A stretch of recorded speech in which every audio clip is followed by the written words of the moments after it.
On my first night shift, I suddenly felt a hard slap across my face. I jumped up and looked around the room, but there was nobody there.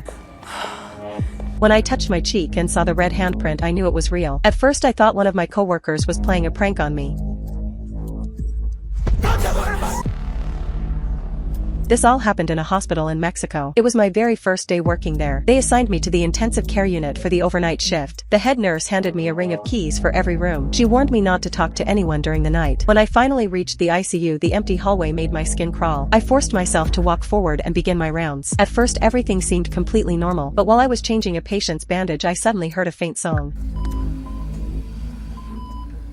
I slowly stepped into the hallway to check where it came from. The corridor was completely empty. After calming myself down, I convinced myself it was just my imagination, so I returned to my work. Later some disinfectant spilled and stained my uniform. I went to the locker room to change my clothes. When I arrived, I noticed one of the lockers was already open. Just then I heard footsteps echoing in the hallway. A shadow moved past the glass window outside. I greeted the person thinking it was a coworker, but the figure never stepped inside. I rushed out to check the hallway. It was still empty. While I was changing my clothes, the footsteps started again.